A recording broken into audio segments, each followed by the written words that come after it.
நடிகை ரித்விகா சமீபத்திய ஒரு இன்டர்வியூவில் பேசும்போது தலைவர் ரஜினிகாந்த் அவர்களுடன் கபாலி படத்தில் நடித்த அனுபவம் பற்றி பேசியிருந்தாங்க.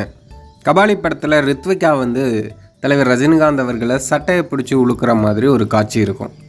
அதில் நடிக்கிறதுக்கு ரித்விகா ரொம்பவே பயந்துருக்காங்க.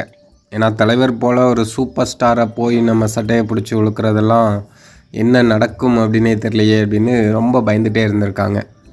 அப்புறம் டைரக்டர் ரஞ்சித்துக்கிட்ட போய் சொல்லி நீங்களே தலைவர்கிட்ட சொல்லுங்கள் சார் அப்படின்னு சொல்லும்போது ரஞ்சித் இவங்களை தலைவருக்கு அறிமுகப்படுத்திட்டு தலைவர்கிட்ட இந்த மாதிரி ஒரு காட்சி இருக்குது அப்படின்னு சொல்கிறாங்க. உடனே தலைவர் இல்லை அதெல்லாம் ஒன்றும் பிரச்சனை இல்லை, படம் தானே, நீங்கள் பண்ணுங்கள் அப்படின்னு தலைவர் தைரியம் சொல்லியிருக்காங்க.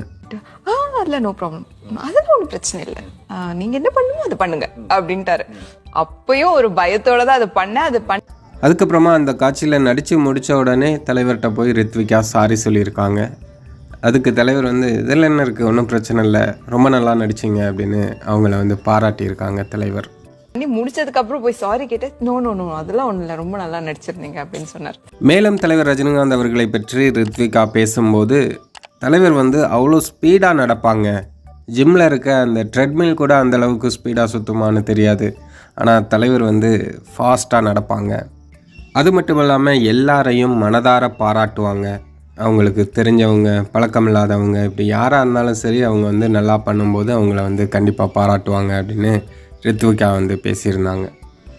தலைவரோட ரசிகர்கள் அனைவருக்கும் அன்பு வணக்கம்.